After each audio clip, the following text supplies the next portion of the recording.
Konnichiwa, kumusta? Maayong adlaw, Raymond here. Welcome to another episode of our Be Inspired series, Empowering Voices, Igniting Minds. In this series, we have conversations with inspiring people because we all have stories to tell and share with the world. Our guest for today was a Fulbright scholar and currently a MEX teacher training scholar here in Japan. He is studying at Hiroshima University and we'll get to know him and the many things he has been doing in life so far. Welcome to our Be Inspired series, Sir Saturn. So what keeps you busy naman po lately? Hi, Sir Mon. Good evening, good morning, and of course, magandang tanghali sa lahat ng nanonood throughout the world. And welcome to sa show ni Sir Mon, Be Inspired. I'm happy to be here this day on the World Wide Web. Tama ba yun?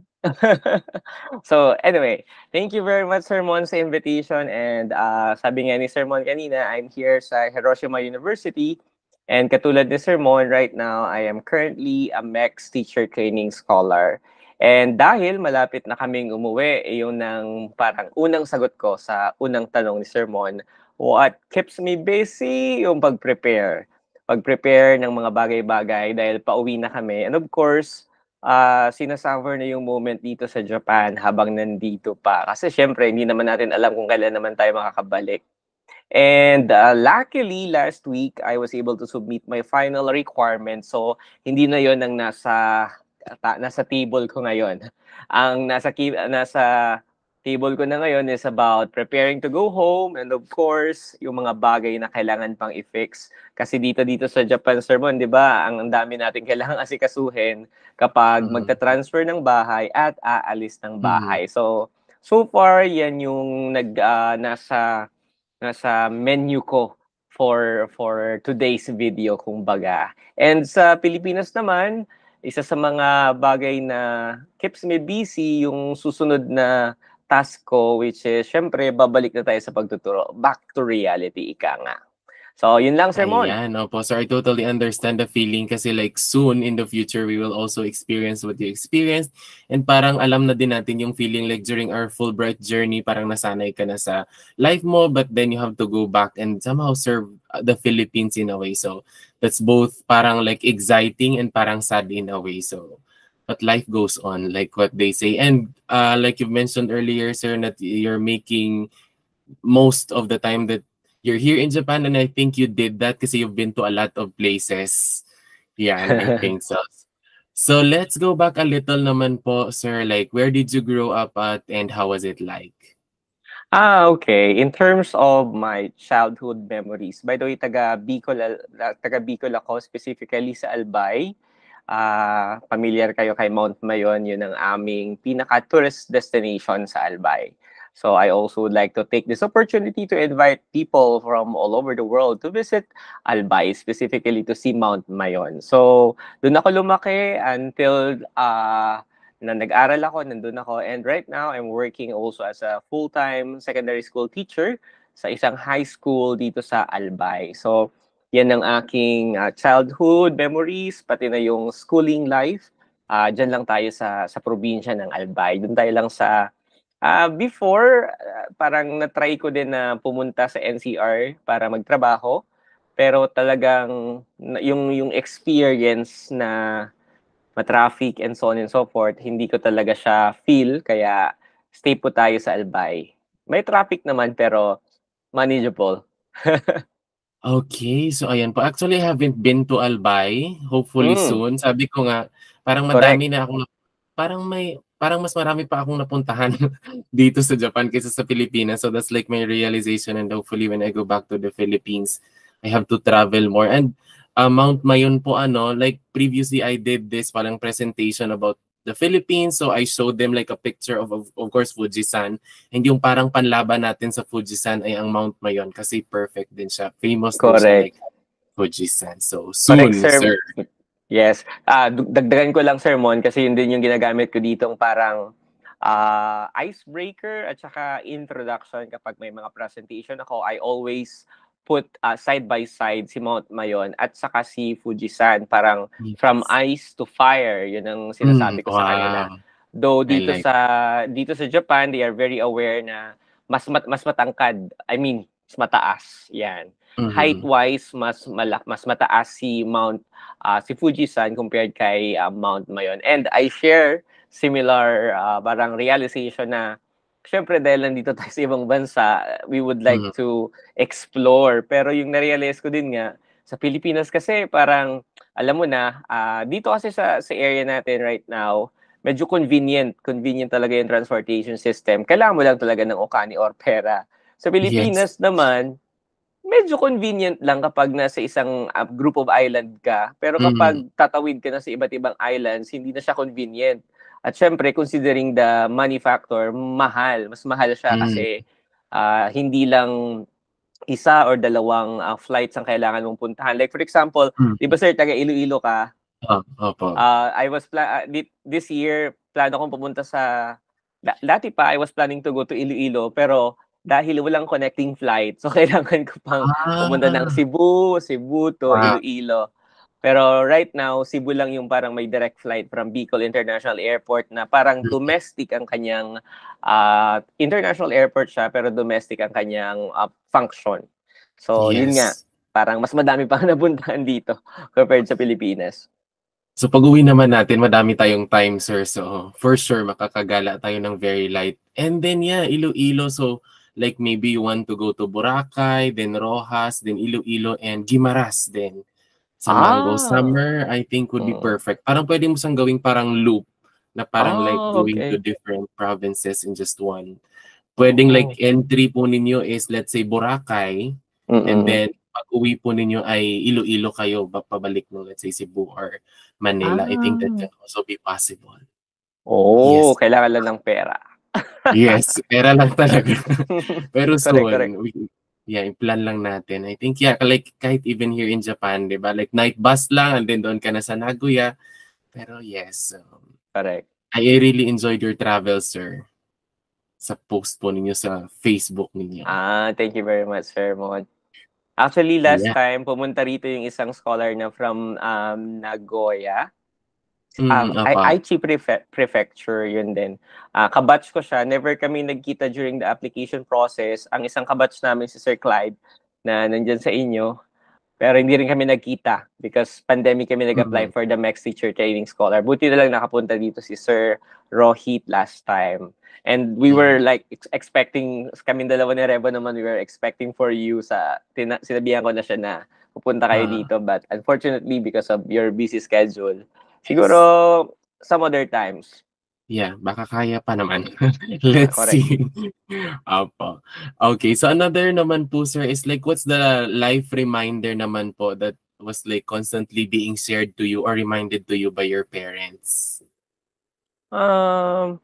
My parents, ang isa sa mga parang guiding principle kasi namin is always to look back and to think about the things na naranasan namin before, and of course to acknowledge the people behind the success or behind anything na nasa amin or na-experience namin. So that's the reminder of my parent, lalo-lalo ng aking mother, before, na kahit sino man siya, kahit sino pa sila, whatever their status in life, we need to acknowledge them, lalo-lalo na kapag tawag doon, tumatanda na yung mga taong yun. So, I make it to the point na lalong-lalo na yung mga relatives namin na talagang parang, technically, nandun na sila nasa peak part na medyo pababa na ng curve natin. So, I always recognize and appreciate their presence sa buhay namin, sa pamilya ko, and of course sa akin. And I also do it sa mga nakakasama ko kahit hindi ko relatives, like my friends, my colleagues dati na tumulong sa akin. Na ngayon nagre-retire na sila. So that's the guiding principle na until now I make it to the point na ma-acknowledge sila. Kung hindi ko man naaalala sila, gaya ng turo ng kapatid ko, we pray for them. Like we pray for all the people who help us. Di man namin sila nakita kasi siguro bata pa kami noon, but we pray for them na somehow parang sa Bicol we have the term Diyos ang magbalos. Like parang sigad ng bahala sa kanila. Parang ganoon, sir. The course that you do you took in college po? Like how or why did you decide to take up teaching? Primarily, mga titas ko kasi lahat sila teacher. Then, gusto ko talagang mag-architecture before, but hindi ako magaling sa mathematics. And during that time, ang hina ng, parang mahina yung career advocacy sa school during that time. And ito yung na-appreciate ko ngayon sa education system that we have. Malakas na ang career advocacy ng mga sa school. Like for example, I think last month, nagkaroon kami ng Career Advocacy Week wherein the students dress up. They went to school dressing up with their own parang future career. So, during that time, ang hina ng advocacy campaign sa school namin. So, ang alam ko lang na mga trabaho during that time, magdo-doktor ka, mag-engineer ka, mag-architect ka, accountant ka, wala pa akong alam dun sa mga parang geodetic engineer and so on and so forth.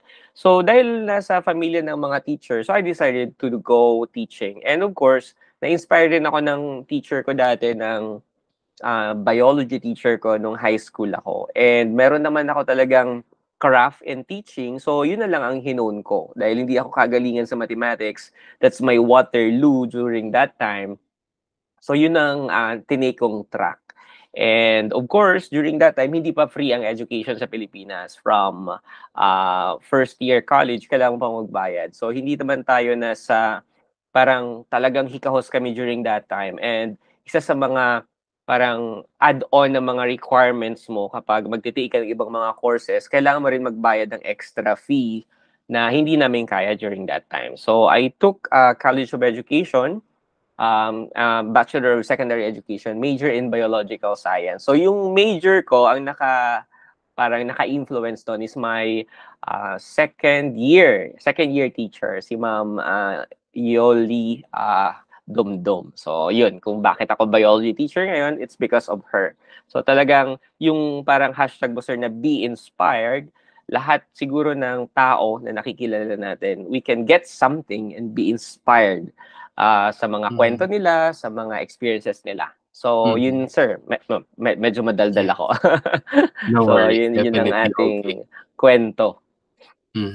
So, ako din po, kahit actually hanggang ngayon, mathematics pa rin ang weakness ko. I also like science, except lang siguro ng konti sa chemistry and physics kasi may math pa din ng very light. So, parang mahirap pa din siya in a way. Pero at least we're here where we are now naman, kahit hindi tayo magaling sa math somehow. Pero it's an advantage, of course. So kung hindi po kayo naging teachers or are there other courses that maybe you were thinking before? I think gusto ko talaga yung architecture. Even like designing and building houses, yun ang aking interest. Nagagawa ko pa rin naman siya ngayon, pero ginagawa ko lang sa bahay. Like for example, yung bahay namin somehow I help in the planning. So ganun siya. Parang yun ang gusto ko if ever man na hindi ako magiging teacher, magiging architect. Yun ang parang kami din sa school, may part kami dati sa Career Advocacy Week na yung mga teacher nakasuot din sila ng mga parang if you were not a teacher, ano ka ngayon? Parang may ganun din kaming part sa Career Advocacy Week. So, yung mga co-teacher ko na gusto mag-nurse, na hindi nakapag-nurse, nag-ala-nurse din sila during the Career Advocacy Week. Parang, if I will be given the chance to be, or to choose another profession, siguro architecture or magiging architect. Yes, wow, that's nice. How about, how long have you been teaching naman po, Sir San? I've been teaching 2024 ngayon, right? So, 14 years. Wow. I've been teaching for 14 years. But I taught for 2 years sa Aquinas University of Legazpi High School Department for 2 years. So 12 years. Pero parang nasa roughly 11 years ako sa DepEd. So 4 na taon na lang, pwede na ako mag-early retirement. Diba, sa stress sa DepEd, parang mapapa-retire ka na lang. Like pero so far, masaya pa ako sa service. Masaya pa ako sa school kung saan ako nandoon ngayon. And ang ginagawa ko kahit napakatagal na ako technically hindi pa naman siya matagal, pero madami kasi ako nakikitang mga fresh or newly grad, tapos nasa service sila for 5 years and so on and so forth. Then after that, nagre-retire, or I mean, nag-exit na sila sa service kasi napapagod sila. Ako naman, ang strategy ko para hindi ako mapagod ay apply for different scholarship programs. Yes. So, sinasabi ko palagi sa mga co-teacher ko na kapag wala ka kasing parang alam mo yun, yung sa loop merong something na nagka-cut ng cycle, mas nag-i-ignite ka. So, ganun ang sinasabi ko sa kanila. So, just to give you a background, 2013, nagpunta rin ako dito sa Japan for another scholarship program, but it's more on cultural exchange. So, that was 2013. It was only for 52 days. The program is Shipper Southeast Asian Youth Program. So, kasama ko doon yung mga ASEAN countries, 28 youth representatives from different ASEAN countries plus Japan.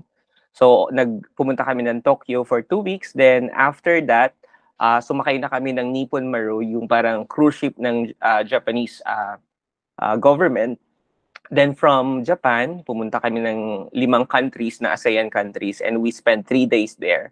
So that was around 52 days, if I can still really recall, 52 days. So after 2013, 2018 naman ako nagkaroon ng parang nagkaroon ng exciting part, yung parang exciting moment. So 2018 ako pumasok ng International Leaders in Education Program. Now, Fulbright DAI na siya. So 2018, then 2022, eto na, yung MEX Teacher Training program. Sabi nga ng co-teacher ko, after mo naman dyan sa Japan, saan ka na naman pupunta? Secret. Secret. So, parang yun ang ginagawa ko to revive myself. Kasi kapag hindi mo i-revive yung sarili mo, mahirap talaga, mahirap yung kalabanin yung stress. And kapag wala ka masyadong motivation, ang hirap din ibigay yung best mo. So, yun ang ginagawa ko kahit na... Ikaw ba, sir? Ilang taon ka na, sir, sa teaching? Siguro mga 10 years na din, including private school. Okay. So, sa DepEd, mga ilang taon ka na? Mga 8 siguro or 7 around there. Opo. Okay. So, makaka-receive ka na rin ng 10,000 pesos soon. Maybe, hopefully. Yeah. Pag yung tinatawag na loyalty pay. Sana all loyal, no? Every 10 years, 15 years, 20 years, meron siya. At least may ilulook forward tayo. Correct. In the future. Yes. So how about the most challenging part naman po of being a teacher and the best part naman? The most challenging part is becoming the best version of yourself every day. Kasi like ako, I don't want to settle for less. So parang ang classroom or ang experience ng estudyante pag nasa klase ko, I want to be parang katulad ko din, kasi yung personality ko ay medyo adventurous din. Yung parang, nabigay ko na to, anong ibibigay ko naman next time? So, yun yung challenge sa akin, na parang, like, for example, sa test, nagkaroon na kami ng bell type exam, yung isa-isa nagbe-bell, tapos nag-hop, so other one. So, sa next exam, or sa next sem, or something like that, ano naman yung i-offer ko sa kanila? So, parang, craft, alam mo naman ito, yung pagiging teacher is a craft. So hindi siya katulad ng ibang profession na sinusundan mo lang yung loop, kung anong ginawa mo sa una, yung gagawin mo sa pangalawa, and so on and so forth. Pero sa teaching kasi hindi siya ganon. You can do that, but since modern din yung mga estudyante, like the strategies of the past is not applicable to the strategies of the students right now kasi maboboring sila. Pero ito yung na-realize ko sa Japan. Sa mga inattendan kong mga klase because of my lesson study and of course dun sa mga parang classroom observations, sa Japan, ang simple ng pagtuturo ng mga teacher. Like, hindi mo kailangan na, what do you call that? To to devote too much time sa motivation because yung mga estudyante, they are already motivated. The teacher assumes that the student coming inside your classroom is motivated already to learn. Pero sa atin, sa craft natin sa DepEd, iba parang may tutulog-tulog na estudyante, may estudyanteng inaantok. So you need to motivate them for them to learn and to start loving your class. So yun yung challenge sa atin. How will you motivate them? Ito rin yung na-realize ko dito sa Japan. Like for example, last year I also took the Japanese language, intensive Japanese language class. And ang hirap pala ng motivation. Ang hirap pala kunin ng motivation, lalo na kung, kasi ang nasa isip ko, hindi ko naman gagamitin yung Nihongo. I will just use Nihongo for my survival skills in Japan. So why do I need to learn the agimas, moraimas? Hanggang ngayon nalilito pa ako kung paano ko siya gagamitin. So yung motivation, ang laki palang factor niya sa isang estudyante. So kahit napakagaling ni teacher, kung sa estudyante ay hindi motivated, useless si teacher. Yun ang na-realize ko habang nandito ako sa Japan. So yun ang gusto kong mangyari pag bumalik ako. How will I motivate my students to love the subject and love learning? Yun yung pinaka parang good thing. At yung challenge is yun, para mo i-remodel yung self mo. Kasi syempre, bilang teacher, nag-move forward yung generation natin. Comes a new generation. So, paano mo siya pagbabanggain? So, yun ang kailangan kong parang i-improve every time. So, yun lang siguro, sir. Yun lang ang challenge at saka difficulty. And I was able to experience kasi na magturo sa very remote area. Yung tawag sa amin dito sa Bicol, yung parang sa lapi na lang, langit na. Yung parang yes. Parang hindi ko alam sa Iloilo kung ano ang local term yun yan. Kasi parang same din po. Parang ganun din. Oo, parang walang signal sa unang teaching job ko, sir. Parang meron kaming cellphone, pero kapag di touchscreen ka, may iPhone ka dyan, useless.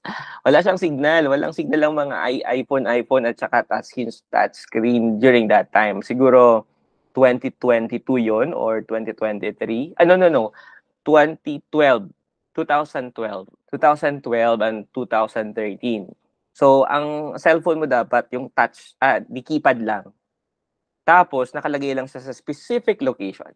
Pag tinanggal mo siya sa specific location na yon, mawawalan ng signal yung phone mo. So, kapag may tumatawag, importante, may sisigaw na lang dyan na, oh, Sir Satter, may tumatawag sa phone mo. Pupunta ka doon sa area yan. Tawag namin doon cell site. So, gumawa kami ng parang maliit na parang bird nest or parang bird house. Nandun yung mga cellphone namin. Ganyan. So, na-experience ko siya. Kaya nung nalipat ako sa Central School, mas na-appreciate ko yung teaching. Kasi iba yung atmosphere na nagtuturo ka sa upland. Iba rin yung experience sa coastal. Hindi ko yung na-experience. Pero sa upland, iba yung experience. Then, nung pumunta ako sa sentro, doon ko na na-experience na, bakit dati nakikita ko na may mga teachers na naka-tsinelas na lang silang bababa or mga teacher na naka-t-shirt na lang silang bababa. And during that time, ang notion ko ay, bakit sila kaganon? Teacher sila. Ang idea ko kasi ng teacher na nasa sentro ako nag-aral, talagang linulook forward ko na si teacher nakasapatos. Si teacher maayos yung damit and so on and so forth. Pero pag na-assign ka sa remote area, kaya mo naman siya magawa, pero hassle din siya sa part mo, lalo na kung putikan yung area. So speaking of students naman po, Sir Sat, so what's like the reminder that you always tell them maybe about life, about their studies? To be grateful sa parents, yun yung palagi kong sinasabi sa kanila. Kasi ako na-experience ko na nawala yung nung mother ko, nung siguro 2 years ako sa teaching, nawala na yung mother ko. So sabi ko sa kanila, how often do you say I love you to your parents? And syempre, alam mo na, maririnig mo yung mga sagot na, I never say that, sir. Parang gano'n. So, sinishare ko sa kanila yung kwento ko sa kanila nung time na yung nanay ko nasa ICU na, and kahit sabihin mo, gaano mo kalakas sabihin yung salitang I love you, wala kang maririnig na response. So yun ang sinasabi ko sa kanila, to be grateful to your parents habang nandyan pa sila sa katabi nyo, you acknowledge them kahit pasimple gesture of love. Kahit hindi naman yung word na I love you, just a gesture of love. So how about you were also a Fulbright scholar po in the US. So when was it, and can you tell us about this scholarship po? Yung sa US naman, that was in 2018. That is good for 5 months of professional development program. It's dedicated to parang teacher leaders. Ang kaibahan niya dito sa MEX teacher training program natin, here, parang the teacher is involved to a research project and depende sa research field mo. So, sa US naman, there's a immersion with a school. So, every Thursday, I remember, every Thursday, nagtuturo ako sa isang junior high school na mayroon akong partner teacher. And ang maganda, yung partner teacher ko is a biology teacher. So yung subjects na hawak niya ay lahat biology.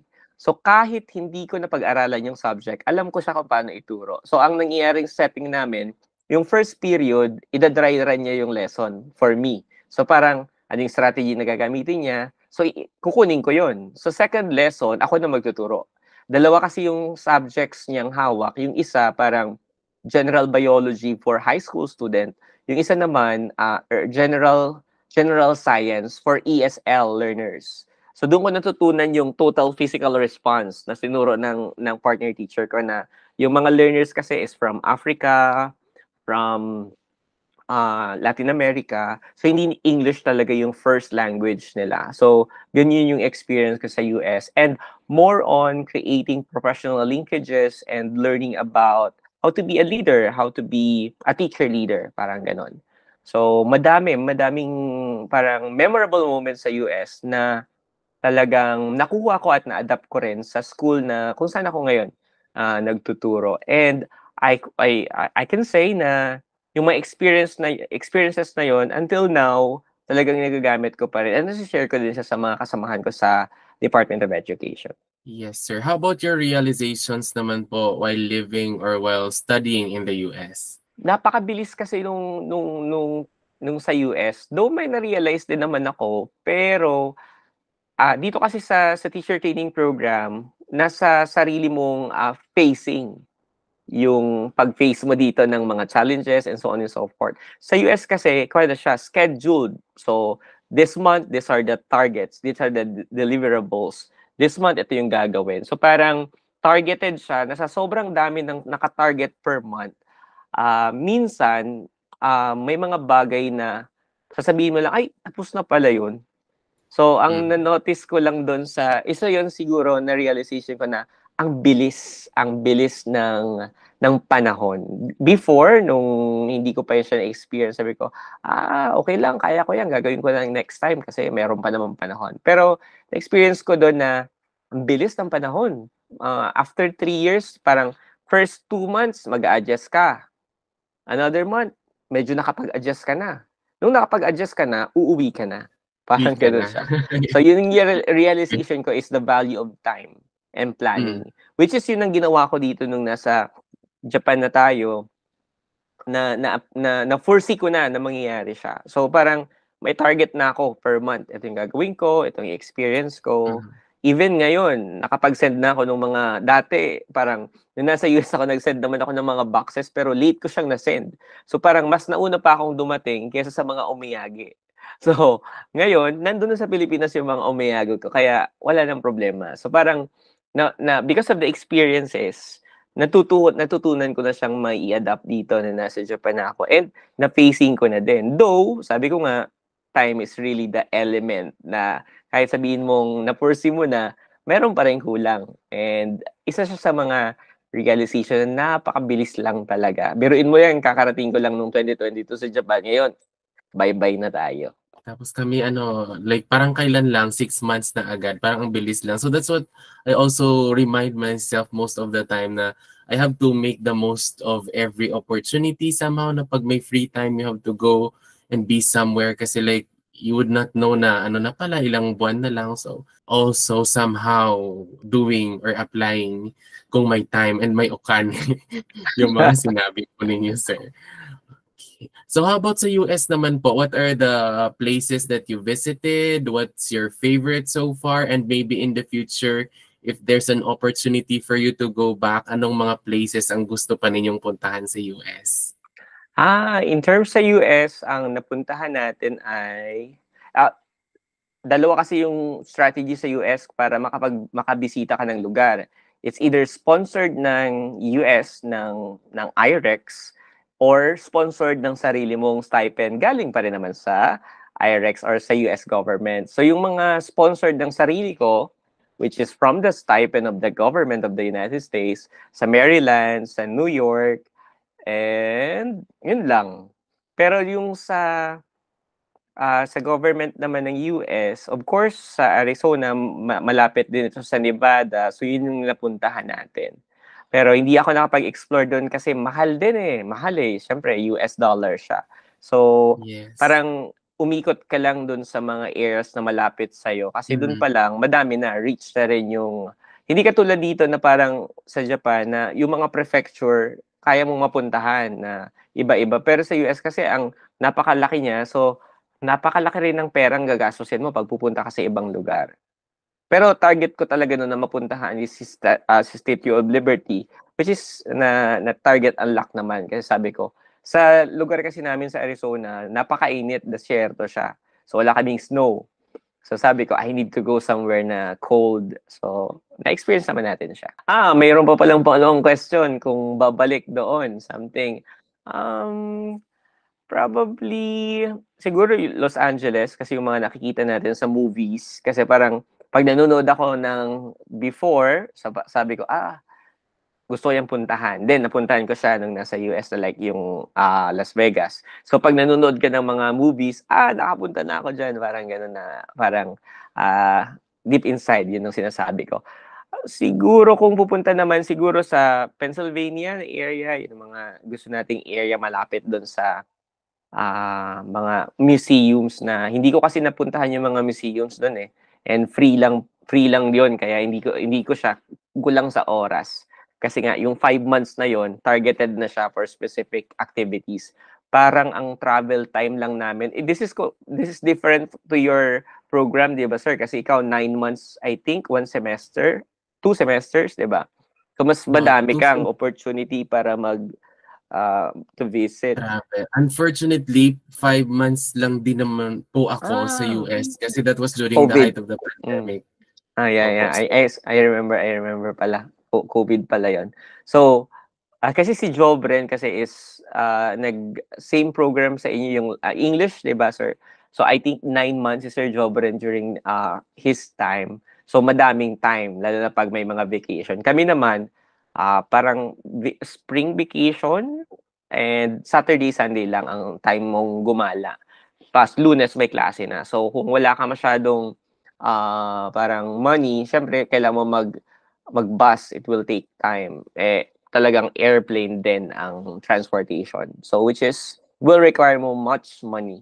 That's so true kasi malaki yung US. How about sa MEX teacher training program naman, sir? How were you able to find about this program and when did you decide na I have to apply? Sa Bicol kasi malakas yung parang circle of friends na exposed sa MEX teacher training program. So, may dalawa akong kilala na nag-MEX teacher training program and 2020 pa lang target ko na siya. Pandemic pa lang target ko na siya.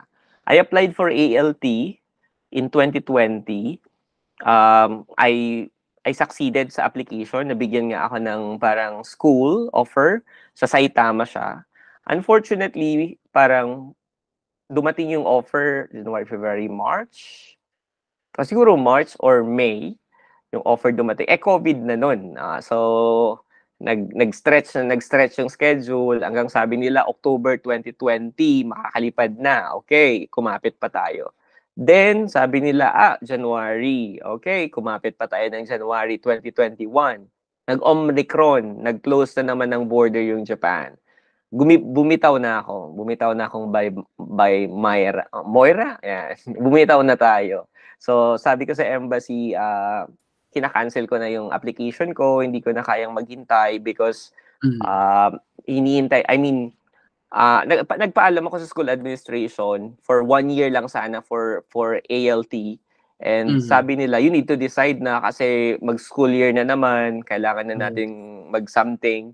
So, bumitaw na tayo. Hindi na natin siya grinab yung opportunity for ALT. Then, I asked the embassy, what else? What are the other ways on how I can join? Then, sabi niya, try the teacher training program. Then, sabi ko, ay, tamang-tama. Ito rin yung isa sa mga targets ko.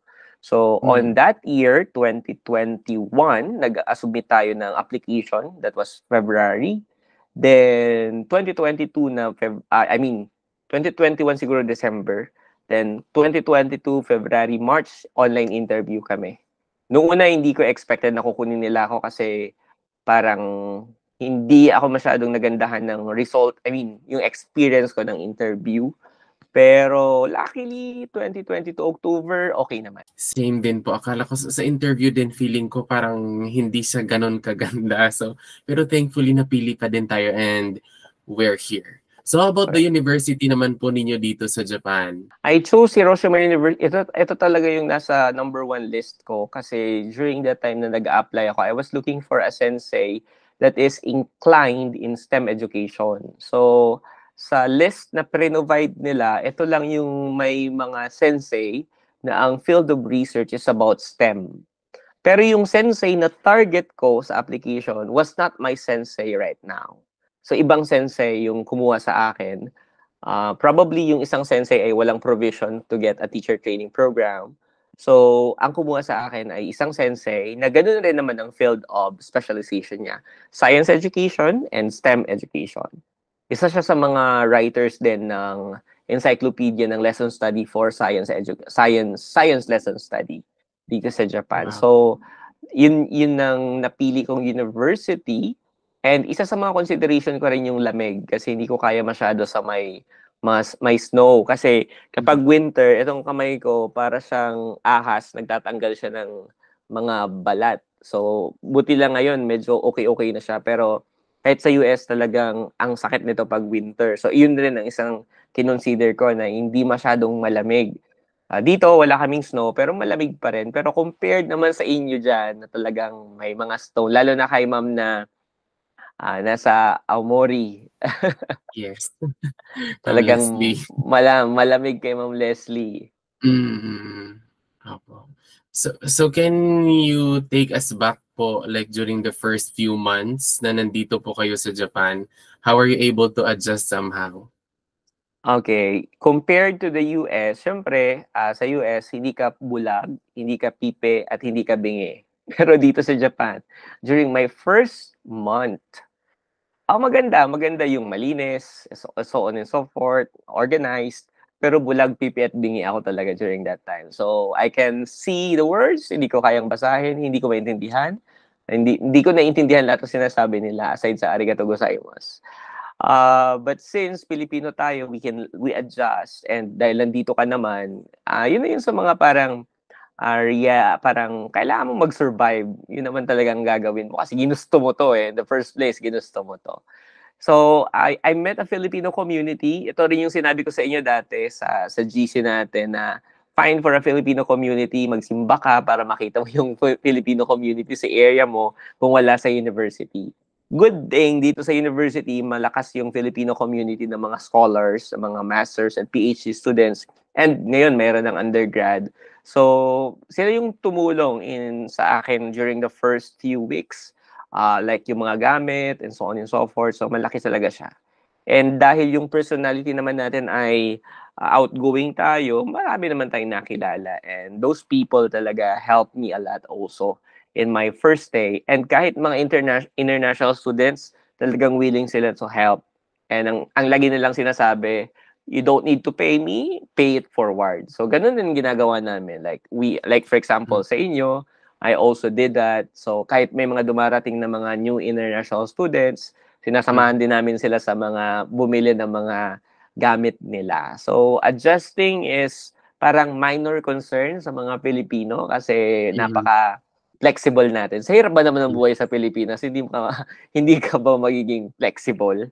'Di ba? Mm. So, yun ang ating task. Yes, totoo po yun, sir. How about with Nihongo naman po? Was it easy or was it hard? And any other, or maybe you have a tip to share with anyone who's maybe like wanting to learn Nihongo, or maybe for the next teacher training scholar? とても難しいです。でも、楽しかったです。Yun lang ang alam kong mga terms. So, yun lang kasing ginagamit ko. So, learning Japanese is really interesting, lalo na kapag may plan ka to use the language. Sabi nga, yung language na hindi naman ginagamit ay nagiging mapurol. So, yun lang ang tip ko sa mga gustong matuto ng Nihongo. Use the language so that memory recall, makaka-catch up siya. So, mahirap siya kasi syempre iba yung pagsulat, iba yung way ng pagsusulat, at iba rin yung mga, though hindi siya mahirap bigkasin kasi parang katulad siya ng abakada natin, yung sounds, though may mga sounds na wala tayo. Pero hindi siya ganun kahirap compared sa French or sa ibang language. But yun nga, yung alphabet, and sabi nga, ito, pag-usap din namin ng mga kasamahan ko rito na may mga tao talagang mabilis mag-catch up ng language. Lalo na siguro kayong mga language teacher, mabibilis kayo mag-catch up ng language. But like for me, I had really difficulty catching the language. Di ako masyadong natuto. Natuto naman ako sa classroom. Pero nakaka-pressure kasi kapag iba-iba yung kaklase mo and iba-iba yung level of Japanese.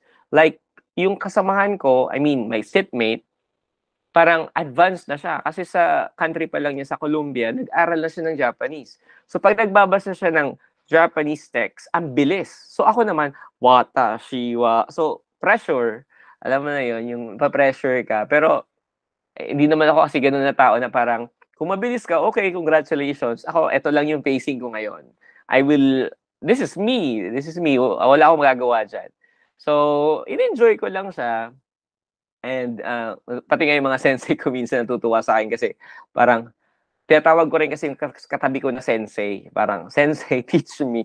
Kaya minsan nalilito siya. Sino bang kinakausap mong sensei? Because yung mga sensei na Japanese language course, minimal silang magsalita ng English kasi as much as possible, gusto nila na makatch up mo rin, intindihin mo yung sinasabi nila. So, hindi sila nagsasalita ng English as kahit naman possible, kahit naman gusto nila, kaya naman nila.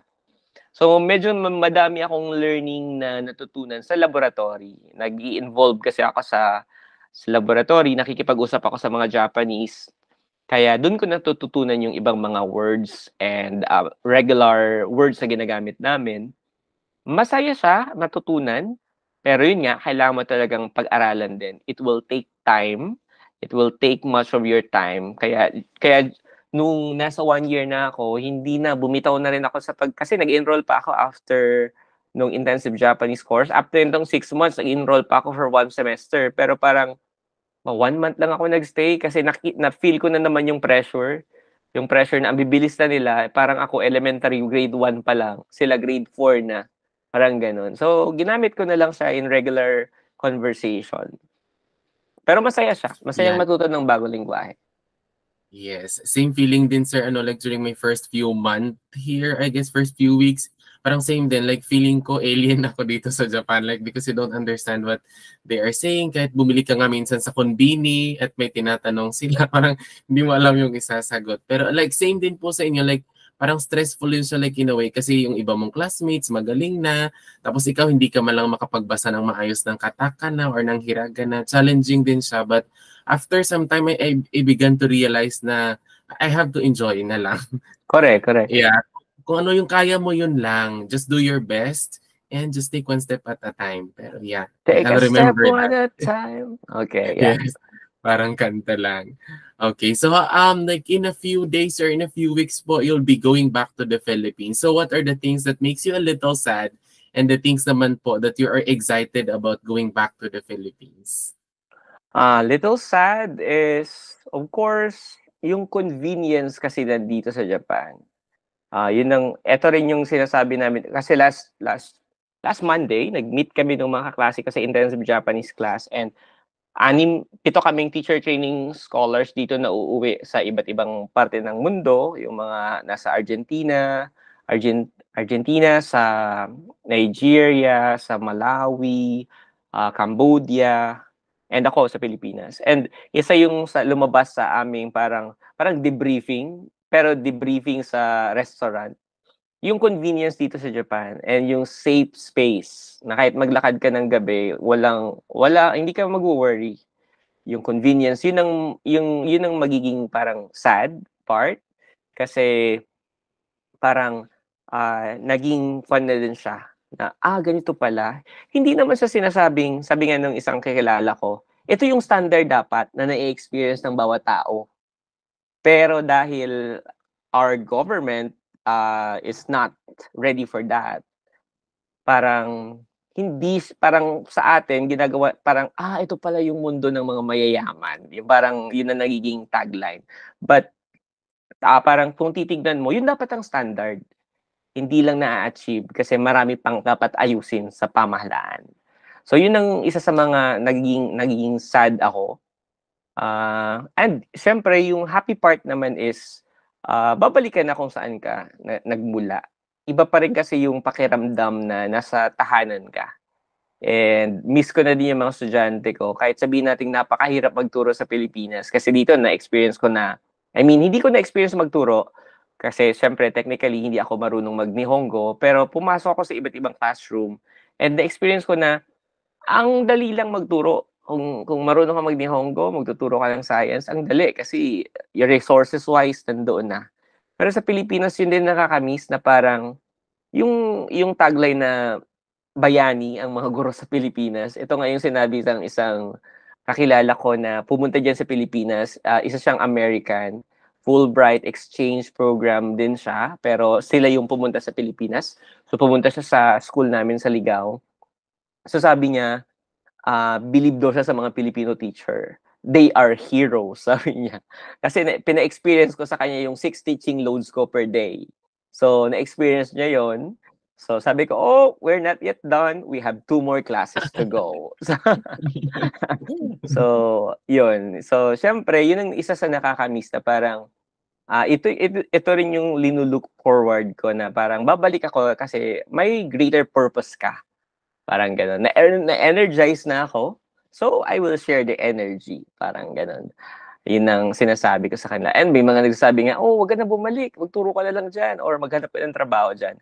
Though kaya naman siyang gawin, but I would like to stick dun sa parang you return first, if ever naman. And sabi ko nga sa kanila, masaya pa ako. Siguro pag hindi na masaya, syempre kailangan mong umalis. Pag hindi na masaya, and kahit sa relasyon, di ba? Pag hindi ka na masaya, you need to leave and you need to go away from the stress. Pero kahit may stress, masaya pa tayo. Yes. And for sure, marami pa tayong may inspire na students when we go back to the Philippines, when we teach, and like parang mas ma-inspire pa sila na yung teacher ko pumunta sa Japan and he or she experienced this. So for sure, mas mawawiden yung perspective ng ating mga students. And you've mentioned also, sir, po, like every time you look around, parang pag may nare-realize ka or nakikita ka, masasabi mo na lang na sana all. Sana sa Pinas ganito din, na may mga moments na ganon. Correct. So talking of that, what are the things that you saw in Japan and hope that maybe in the future sa Pinas ay ganon din? Correct. Ito rin ay usapan namin, hindi lang ito sa akin. Usapan ito ng mga scholars din dito. Kasi minsan may mga kalokohan moments, may mga seryosong usapin na sabi namin, pag babalik tayo sa Pilipinas, anong gagawin natin? We cannot change the world, di ba? Pero somehow we can do a small step. Sabi mo kanina, just a small step at a time.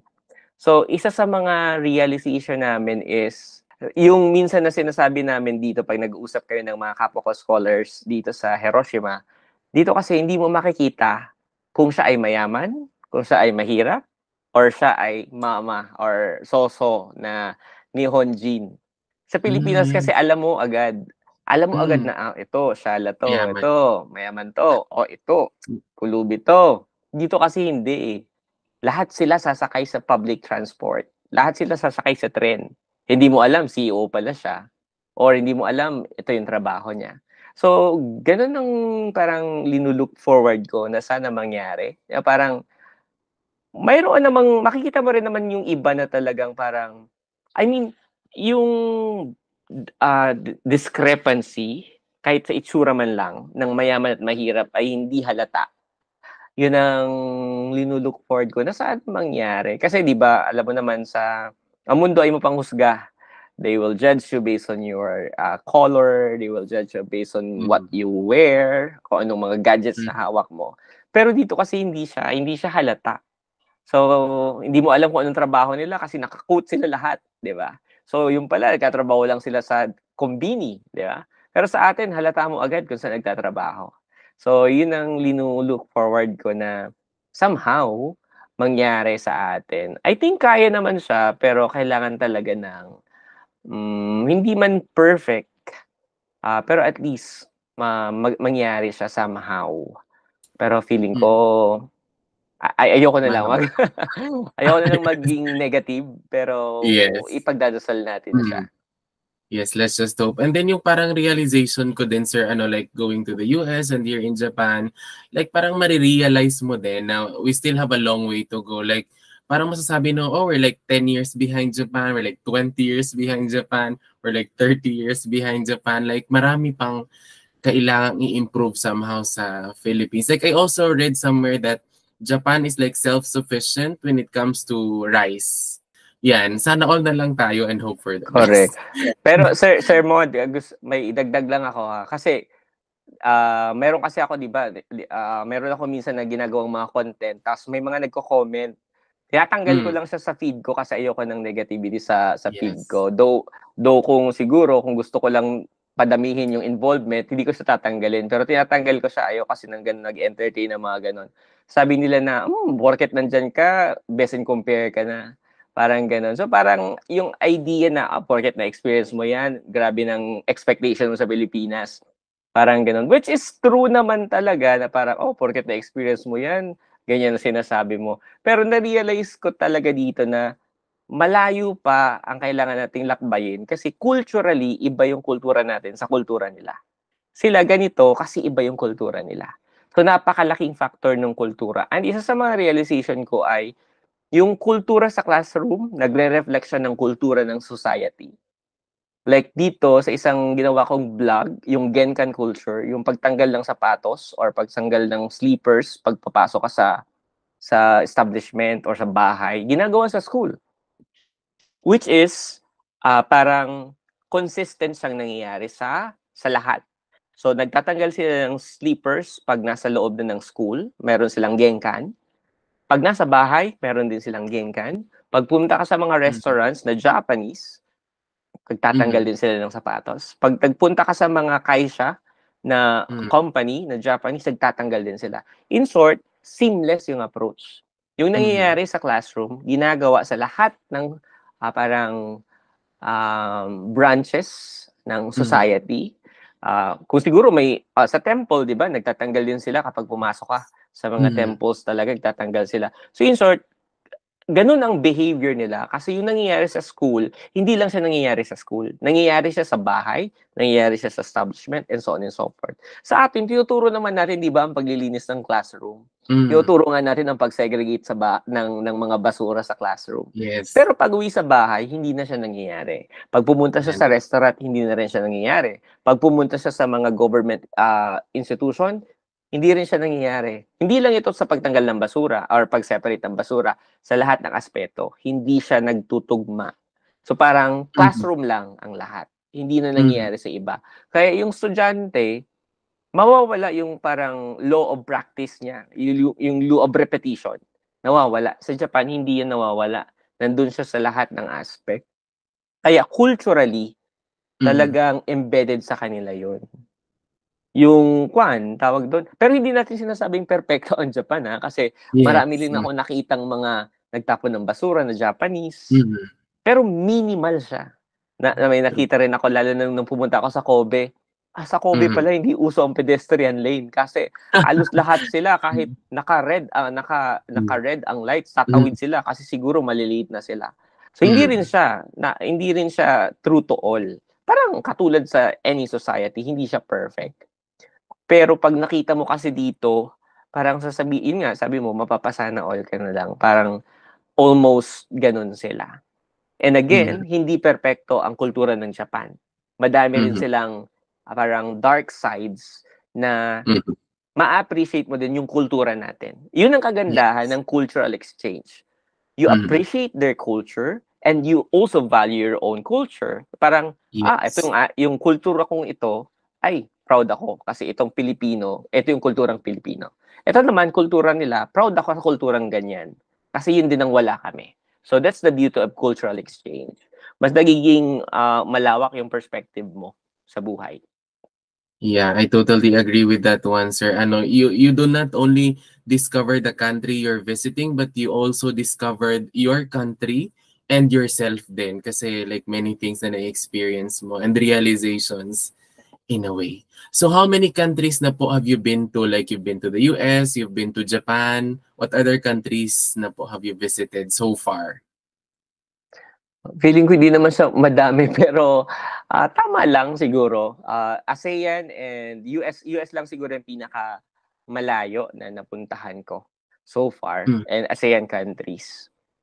Yeah, so how about the countries that you are looking forward to visiting in the future naman po? If there will be parang tawag dyan, if there will be opportunities for another scholarship program. Alam mo naman tayo, hindi tayo okanimochi, hindi tayo madaming okani or pera. So, umaasa lang tayo sa mga scholarship program. So, probably Europe will be a good place na mapuntahan, lalo na kapag gusto mo pang mas ma-enhance yung professional skills mo. And of course, Australia, maganda rin ang opportunities, lalo na yung Australian Awards. Yun ang isa sa mga gusto rin nating ma-experience. Yes, sir. Ayan din ako, no. Kaya sabi ko nga, like, hindi ako makakapunta ng US na ng Japan on my own. So, scholarship na lang yung paraan. So, we're here na. Okay, how about sa Philippines? Siguro, sir, isa sa mga factor is, lumalaban lang tayo. Yun yung sinasabi ko palagi sa mga fellow co-teacher ko. Hindi naman ibig sabihin na hindi ka magaling kaya hindi ka nakapunta dyan. Ibig sabihin, during the time na nag-apply ka, napakadami ninyo and sobrang dami nyo, may talagang kukunin na top 10 na magaling. Malay mo pang top 11 ka. So mag-apply ka ulit sa susunod. Yun ang sinasabi ko sa kanila palagi.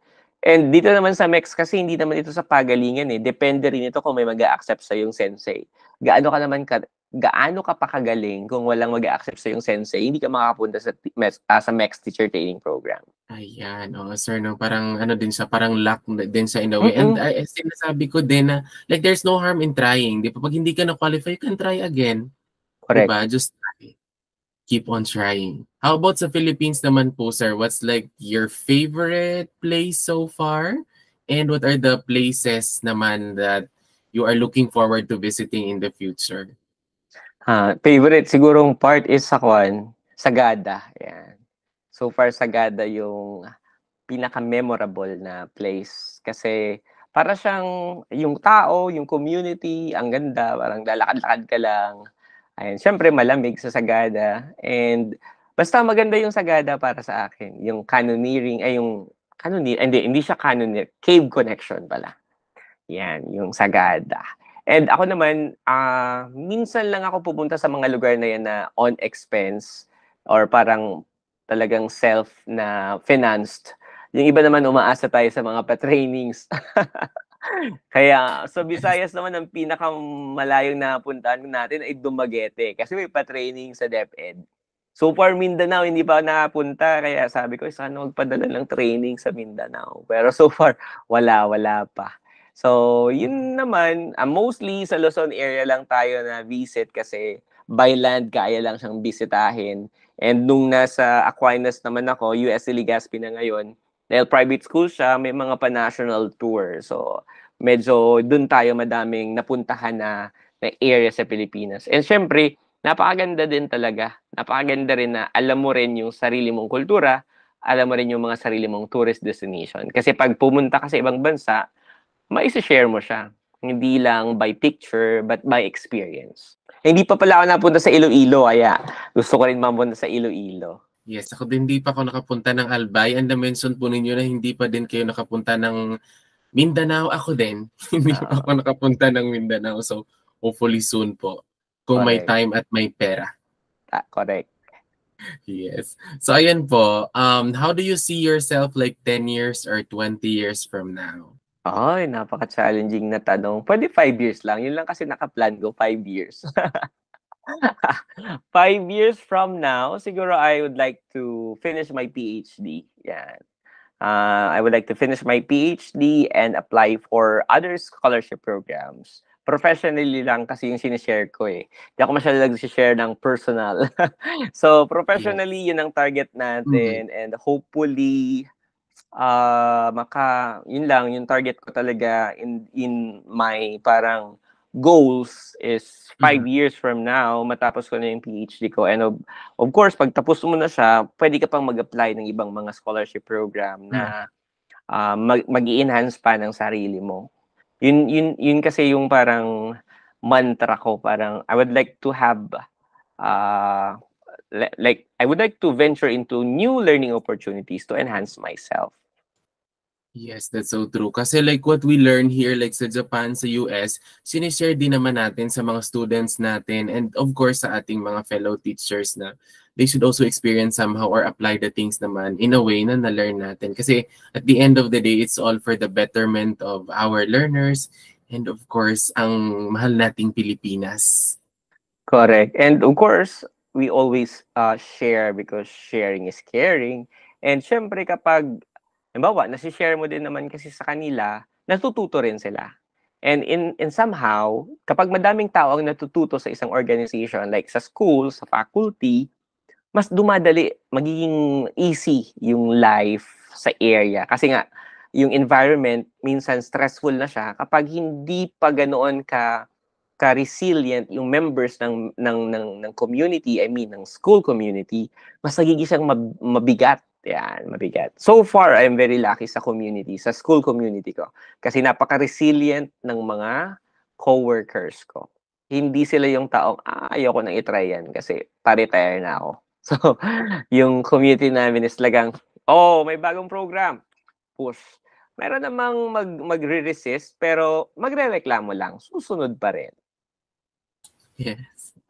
Okay, I think this is the last to answer, Sata, no? So what's your motto or guiding principle in life? I will use the motto ng aming organization sa church. Sa Bicol, ang term niya is magtrabahong maugma para sa kagurangnan. Naintindihan mo, sir? Magtrabahong maugma para sa kagurangan. Kagurangnan. Kagurangnan. Parang hindi masyado sa kagurangnan na part. Kagurangnan is Lord or God. Magtrabaho, of course, alam mo yon. Maugma, parang joyful. So, magtrabahong maugma para sa kagurangnan. Parang to work happily, parang ganon. For God, parang gano'n. Yun lang palagi. So pag na-stress nga ako sa school, alam na nila pag na-stress ako, kumakanta ko nung ang buhay ng Kristiyano ay masayang tunay. Alam nilang stress ako niyan. So parang gano'n lang. Kasi pag, sabi nga, if you work hard, iba kasi sa you work hard at saka yung work, English kasi nakalimutan ko yung term. English kasi siya. Basta parang, ang sense, nabasa ko lang siya dati, parang iba yung connotation ng you work hard at tsaka you work na may joy and spirit.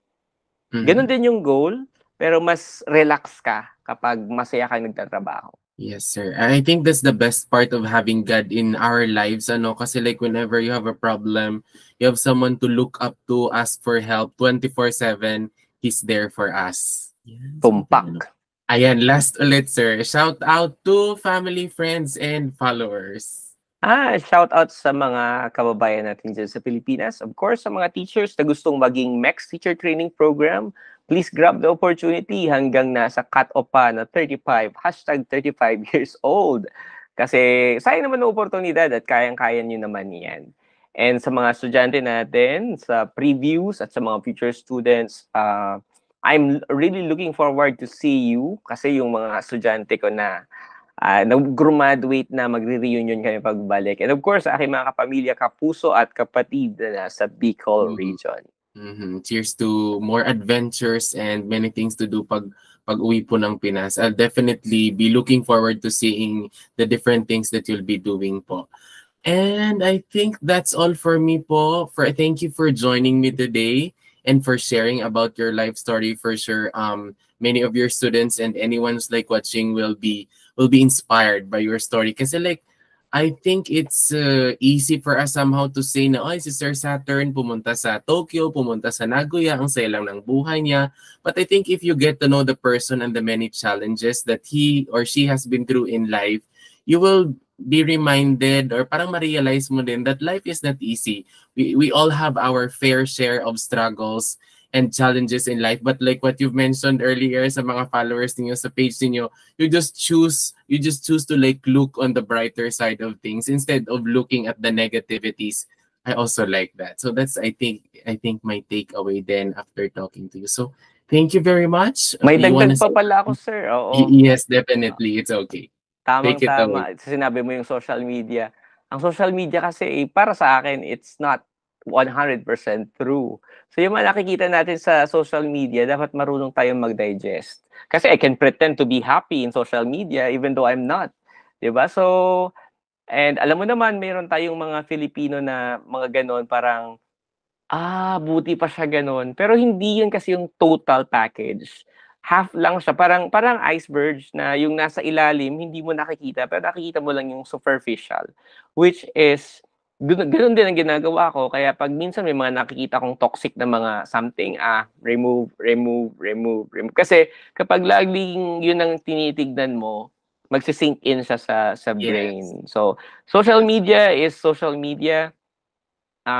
May mga nagpe-pretend ng mayaman sa social media eh. So, kaya, ito rin ay reminder na magi tayong parang responsible na digital, tawag dyan, netizens. Hindi lahat na nakikita sa social media ay kailangan paniwalaan kasi may mga hindi talaga kapani-paniwala sa social media.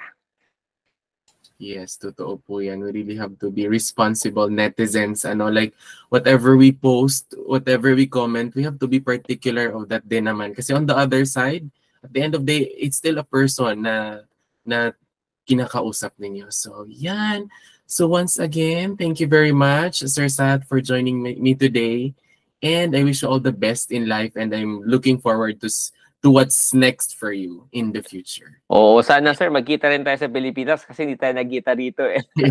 Yes, baka kaya pa naman here sa Japan. Correct, ang tagal na natin nag-uusap sa Facebook pero hindi pa tayo nagkikita personally. Ayan, so hopefully, no problem. Let's claim that.